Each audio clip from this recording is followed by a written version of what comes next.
I'm 17 years old, a high school senior, 101 pounds soaking wet. I haven't played sports in 4 years, yet I'm standing in front of 3 Army sergeants at a recruiting station in Miami. And they ask me, "What do you want to do?" I want to join the Army band. They laughed too. But one of the sergeants agreed to work with me to arrange an audition. His name was Sgt Kyle Fleener, a sergeant with a heart of gold from Tennessee. That audition involved my very first airplane ride, and on the way back, something didn't feel right. Waiting for me was Sgt Fleener, and something just didn't feel right. I said to him, "Sgt Fleener, I'm not going to join the band. I'm not going to do it. But I really like flying on that plane. I'd like to jump out of planes and be the best trained medic in the Army." He looked at me and he said, "Young man, you've described an Army Special Forces soldier. I don't want to be a military policeman. No. Special Forces is the Green Berets." He handed me a brochure. "These men look like superheroes. I can't do that." He looked me dead in the eyes and he said, "Yes, you can." And I believed him. There's just one hitch. In order to become a Green Beret, you have to weigh 103 pounds and get a doctor's waiver. Otherwise, when you jump out of planes, you'll hit the side. So with a diet heavy on milkshakes, I surpassed that 103-pound goal, got up to a whopping 114, joined active duty, still 17 years old. Everywhere I looked and everywhere I went, I had drill sergeants and friends telling me I would fail. And of course, I had no idea what I had signed up for. The training to become a Green Beret was grueling. The hardest part for me was the Rucksack Marches. Now, a rucksack is a backpack, and a march is actually a speed walk with heavy objects over long distances. My usual rucksack weighed the equivalent of 5 bowling balls, which for me meant about half my body weight. The march made it feel like someone had a blowtorch on my shins. Just when you thought one of these marches was over, you could see the lights of the compound. You're coming through the gate, and the cadre would march you right out the other side through another set of gates. You had no idea if you're going an extra 5 minutes or an extra 5 miles. And that was the point. When people no longer know when the pain and suffering is going to end, they tend to drop like flies, never to become Green Berets. I just knew that pain is temporary, but quitting's forever. The adversity, the difficulty was teaching me something about myself. The people who quit failed to realize that suffering, as Carl Jung said, is part of being human. Nothing worth achieving is ever easy and always requires some degree of discomfort and sacrifice and self-discipline. That ordeal forever changed my perspective on resiliency and changed my internal dialogue. It helped me understand the power of persistence and determination, what's commonly known as grit. This insight came about because I faced a real test, a crucible that I endured to earn my Green Beret. Now, a crucible is a ceramic container in which metals are melted and forged into something stronger. It also describes a severe test in which people are shaped into something indomitable. It's a trial that breaks you down and changes your story because you emerge more durable and more resourceful. When you create your own crucible, you change your narrative. Why should we care about changing our narrative? Because when we're too comfortable, we don't stretch ourselves. We don't take risks, we don't innovate, we don't align our goals with our values to make a difference in the lives of others. Now, a narrative turns an event into information and knowledge and is responsible for how we perceive our own story.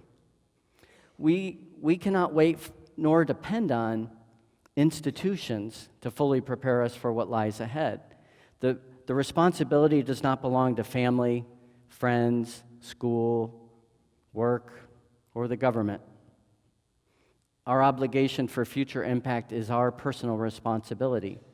We can initiate and design our own crucible, which could be starting a social enterprise. It could be learning a language, taking a gap year, or turning that side hustle into your full-time gig. We are the authors of our own lives, but we have to know what kind of lives we want to write. This requires deep introspection and is the opportunity to pressure test yourself. We can all recall those tough times and how they tempered, hardened, and strengthened us as we faced adversity head on. Those tough times can be physical, mental, or emotional.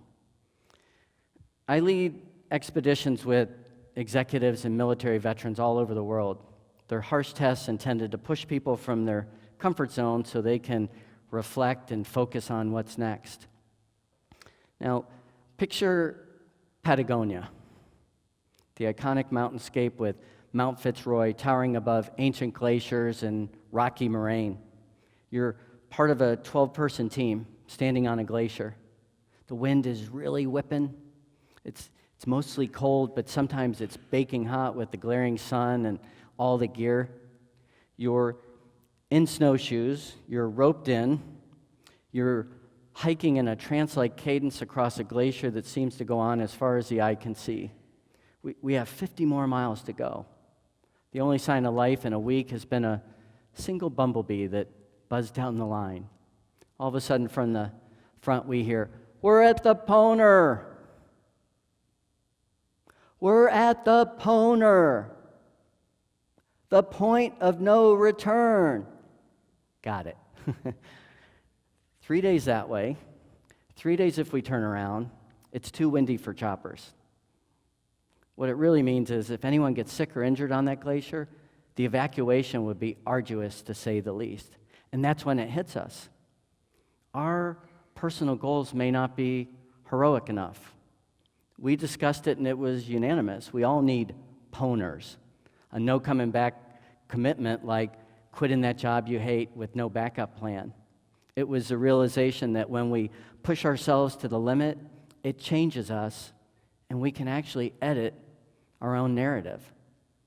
For this particular expedition, we conducted a behavioral analysis before the trip and a year later because we wanted to see what would happen when people were a little bit cold, wet, tired, and uncomfortable.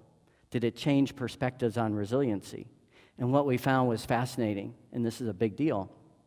Right away, participants started to see the world and their duty in it through a different lens.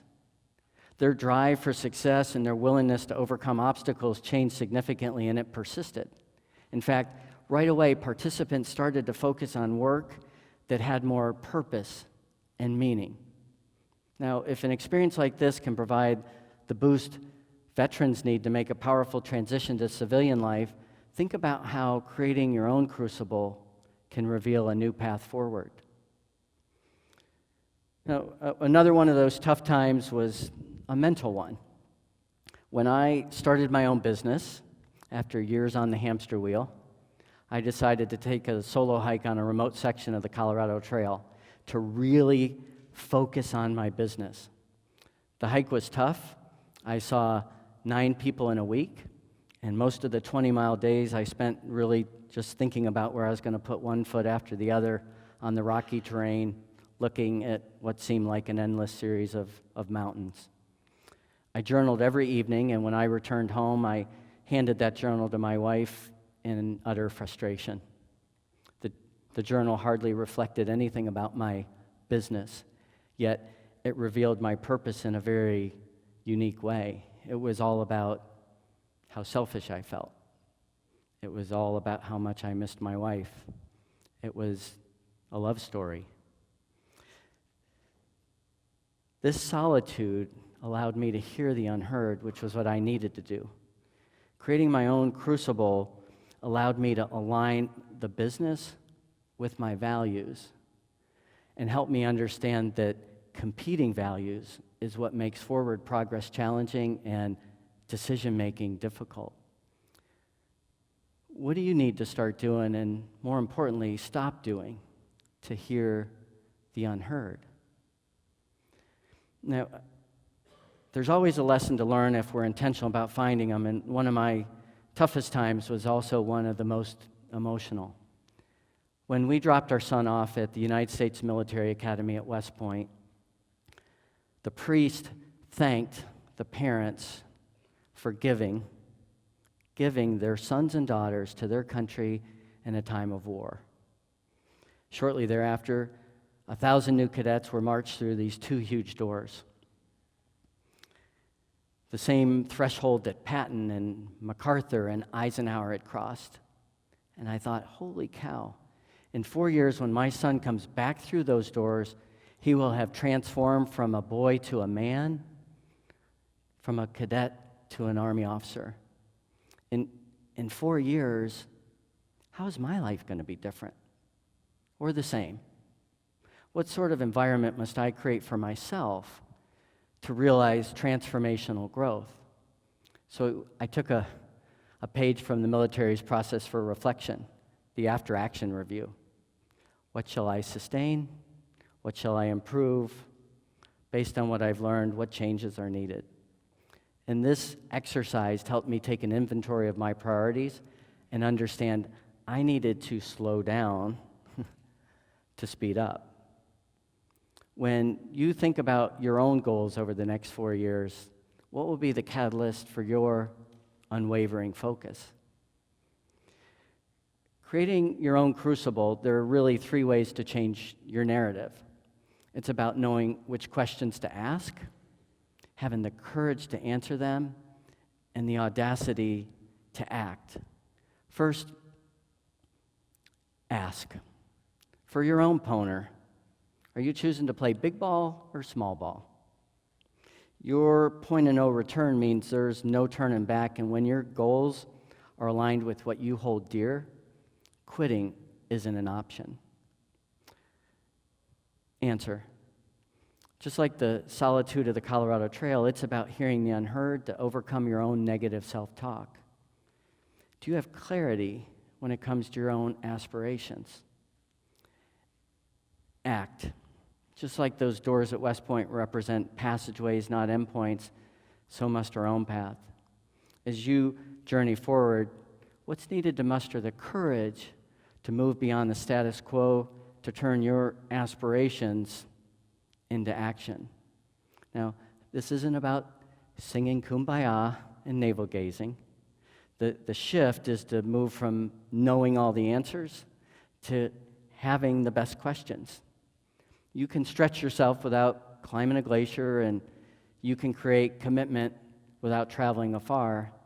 It's about cultivating your grit to face the real possibility of failure and the awareness to know the product of adversity is pressurized grace. 18th century moralist Vavarnik said, "He who knows how to suffer everything can dare everything." The real hero goes the distance with grace and daring and still has plenty to give. Positioning yourself for failure is not normal. Yet, we have a solemn duty, yes, a duty, to step back and face our own hypocrisy regarding how we define our limitations. If you're willing and you decide to leave your zone of comfort, you can write that book. You can run for office. You can start a movement. Yes, you can create your own crucible, and you actually must, because it's the only way to reframe your life story and affect real change for all of us. Thank you. Thanks.